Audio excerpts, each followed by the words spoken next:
Welcome to Shatter. Support the channel by liking, commenting, and subscribing. I promise even more interesting stories. I wasn't supposed to hear it. I was just passing our bedroom on the way to the kitchen when my wife's voice cut through the half-dark hallway. Soft, intimate. Not for me. I don't even want to hug him anymore. A pause. Then a laugh. Low. Careless. The kind you share with someone who already knows they've won. I froze mid-step, glass of water in my hand. Heartbeat pounding so loud it felt like she might hear it through the door. She was lying on our bed, her back to the hall, legs crossed at the ankles, swinging lazily. I caught the rest in a whisper. I know. I just don't feel anything when he touches me. It's like I tolerate it, you know? It's not exciting. Of course I want to. I just have to be careful. He's not stupid. That was the moment something inside me went cold. Not hot with anger, cold. Clean. Sharp.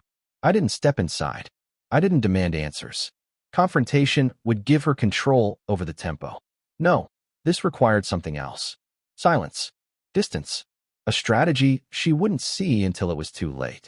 I turned around, walked back down the hall, and set my glass on the counter. From that moment forward, she no longer existed to me. She wanted space. She was about to learn what true absence felt like. The first days, she didn't notice. She was too busy smiling at her phone, humming as she dressed for work, disappearing into late-night texts with whoever needed her attention. At dinner, I stopped making small talk. At night, I rolled away from her touch.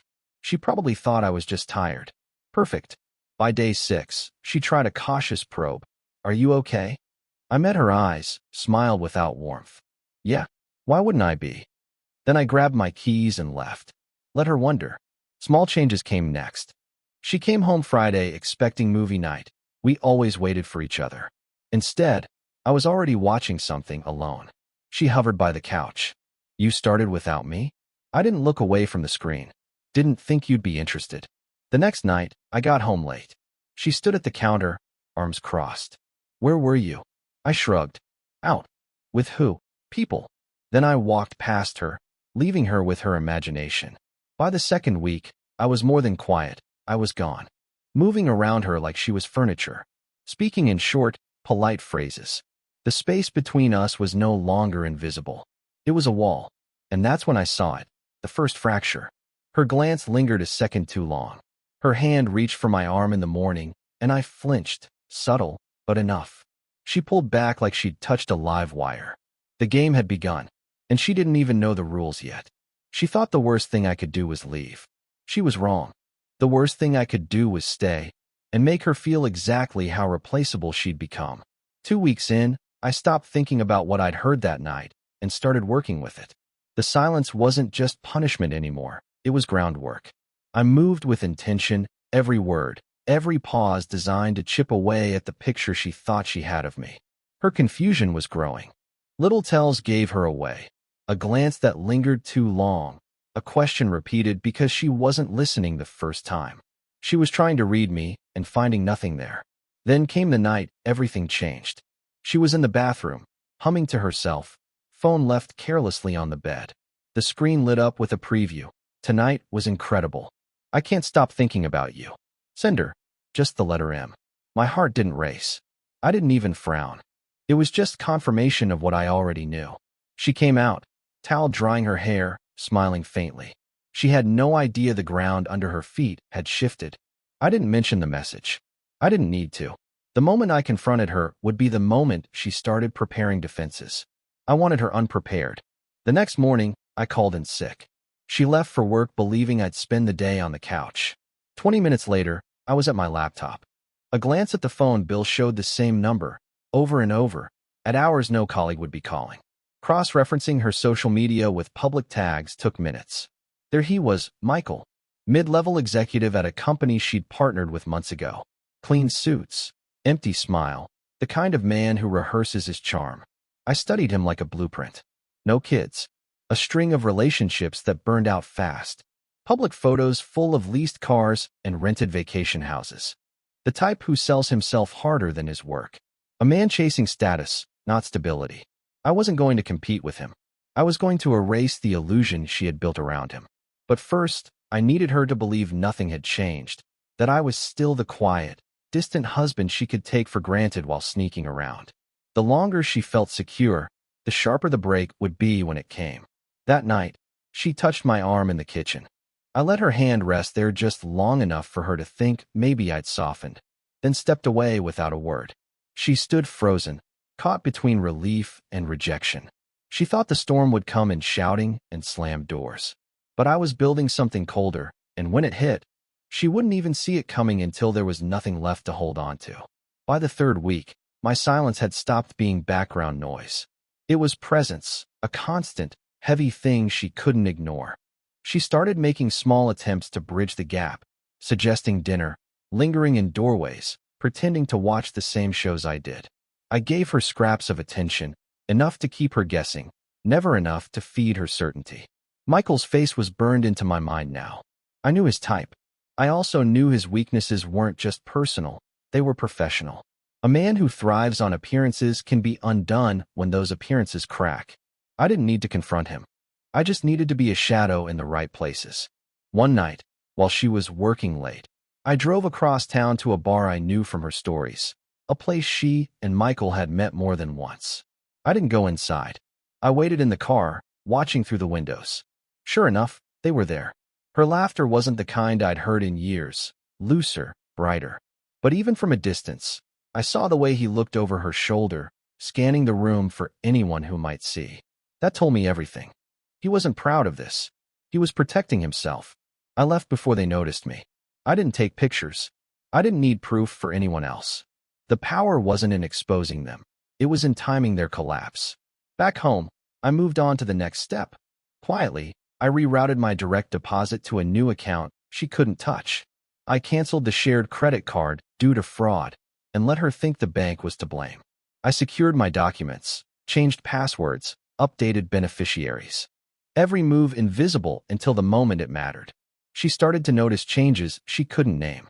One evening, she opened the fridge and frowned. "Did you go shopping without me?" I said yes, without explanation. She looked at the unfamiliar brands, the meals portioned for one. 2 days later, she tried a different tactic, showing up at my office with lunch. My coworkers were polite, but I could see the questions in their eyes.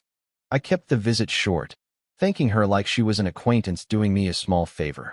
She left smiling, thinking she'd won a sliver of ground back. She didn't realize she'd just stepped exactly where I wanted her, into a space where the next move would be mine alone, and there'd be no way back once I made it. By week 4, the mask she wore in our home had started to slip. She was quicker to snap over small things. Mail left on the counter, a dish in the sink.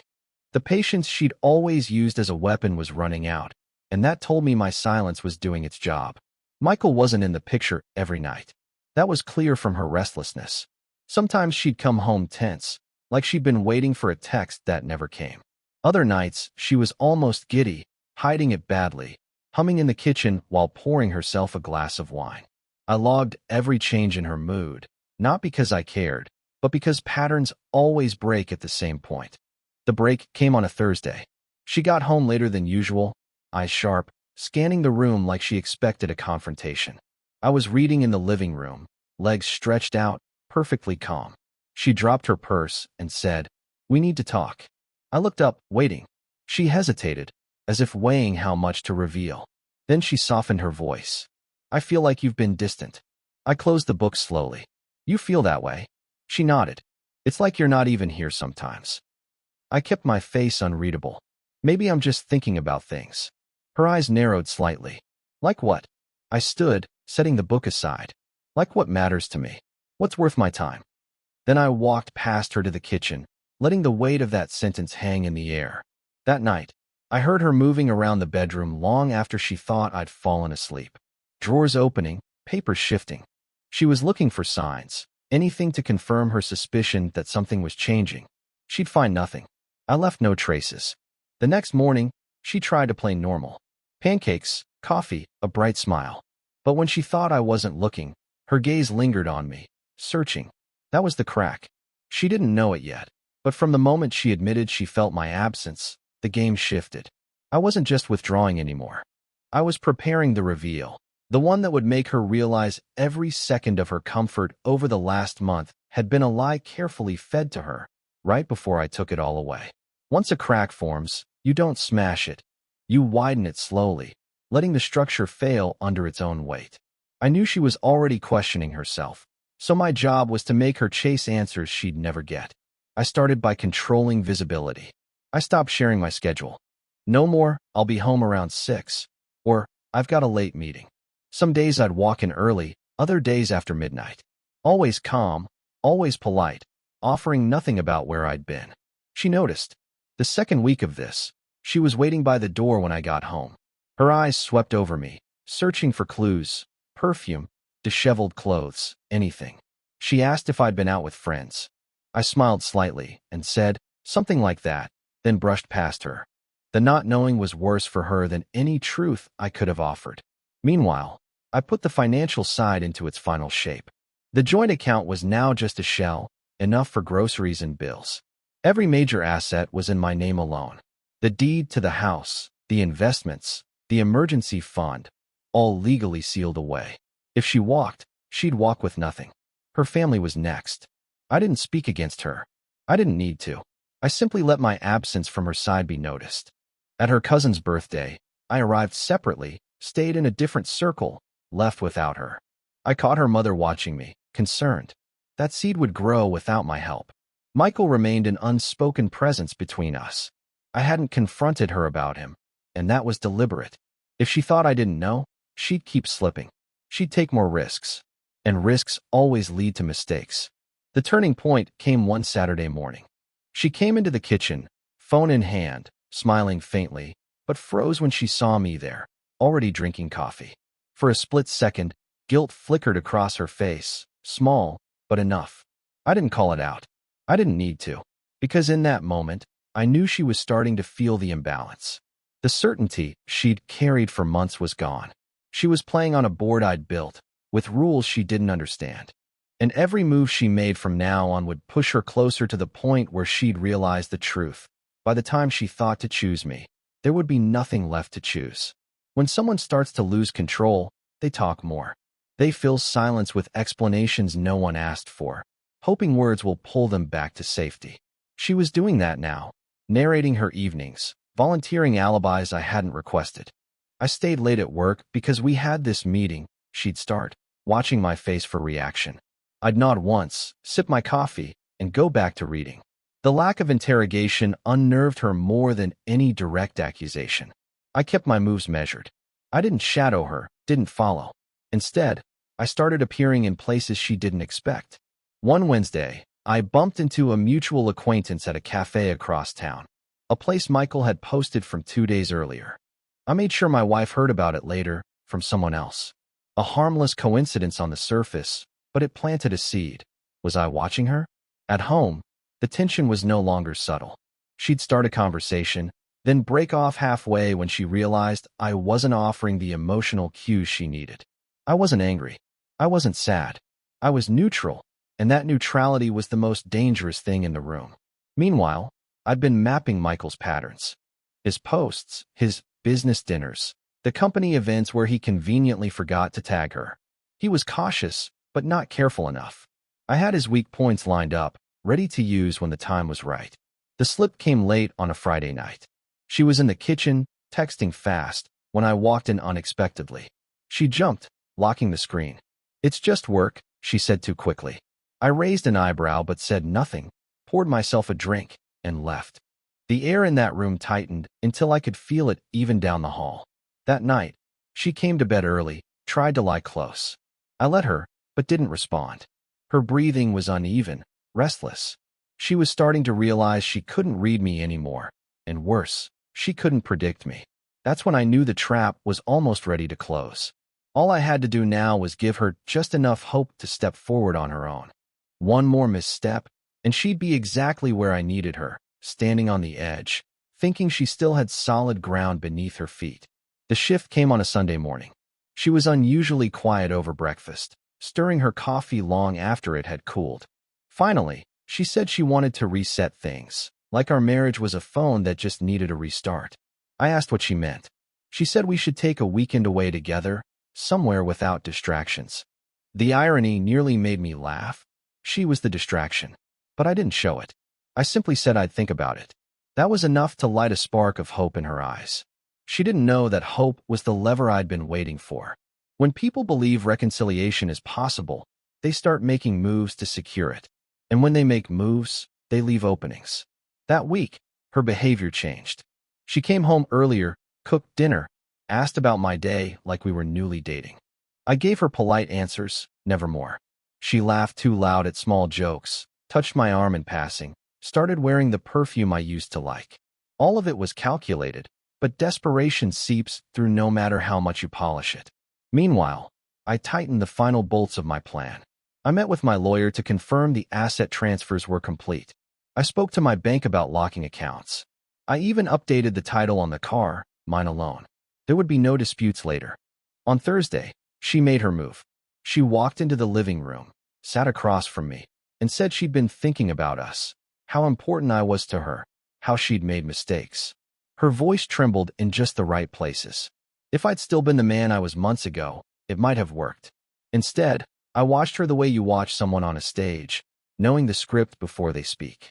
She said she wanted to start fresh, to choose us. I let a pause stretch between us, long enough for her to lean forward slightly.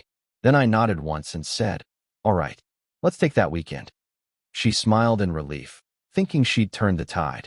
She didn't realize the weekend wasn't a fresh start. It was the stage I'd chosen for the final act. And when the curtain fell, she wouldn't just lose me. She'd lose the life she thought was still hers. We left on a Friday afternoon, driving toward a quiet lakeside town 2 hours away. She played music she knew I liked, tapping the steering wheel in rhythm, sneaking glances at me as if checking my temperature. I kept my expression relaxed, my mind somewhere else entirely. The cabin I'd booked was simple but private, wood floors, large windows, a view of the water. She walked through the rooms like she was already picturing us here as a couple reborn. I let her settle into that fantasy. That first evening, she poured wine and lit candles. She talked about wanting to reconnect, about how she'd been under stress and hadn't handled things well. She didn't admit anything outright, but her words brushed close enough to her betrayal that I could almost feel her waiting for me to bring it up. I didn't. I simply listened, nodded at the right moments, and refilled her glass. The next day, we took a walk along the shore. She slipped her hand into mine like nothing had happened. I didn't pull away. She needed to believe the ice was melting. That night, I cooked dinner for us, a gesture she took as a sign. She smiled more, laughed easily, relaxed into the idea that maybe, just maybe, she'd avoided the collapse she'd felt coming. She didn't notice the subtle steps I was taking, the texts I sent while she was in the shower, the documents I reviewed when she stepped outside to take a call. By the time we drove back Sunday, everything I needed was in place. She came home thinking the weekend had been a turning point. She touched my shoulder as she passed, humming to herself, probably already planning how she'd tell her friends about our reconnection. What she didn't know was that the weekend had been for me, not for us. It was confirmation that I could play the role she needed just long enough to set the stage for what came next. Because the next move wouldn't be quiet. It would be final. And it would happen in a way that made it impossible for her to rewrite the story in her favor. By the time Monday came, she was walking lighter, humming in the mornings, making coffee before I even got up. She thought the weekend had reset us, that I was back in her orbit. I made sure every move I made fed that illusion. I took her calls during the day, answered small questions, even agreed to dinner plans with friends. She thought she was steering again.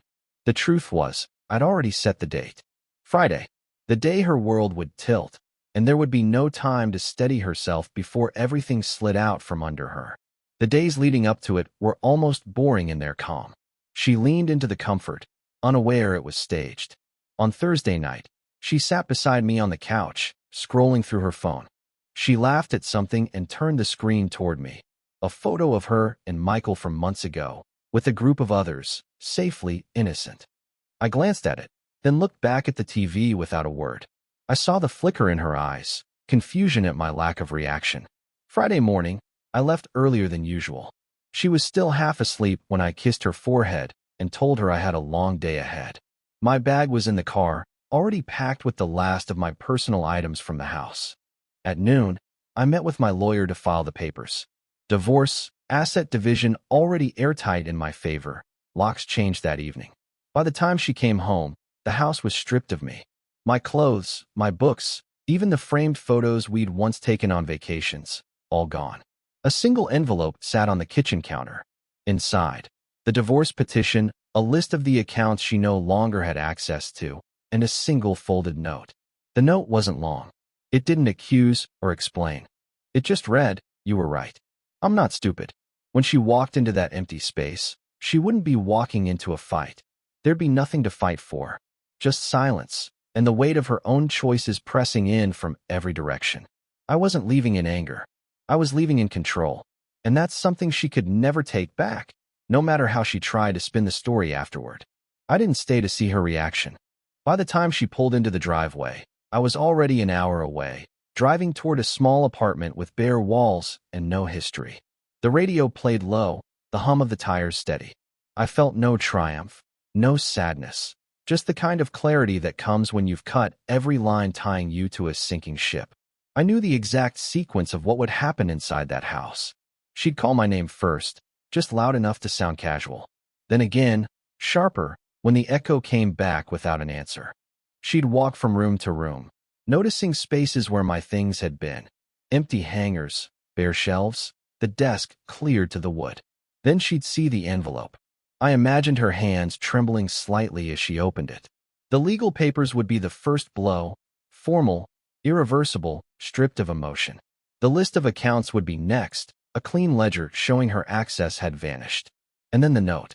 Just one sentence, but it would land heavier than any argument. She'd try to call me.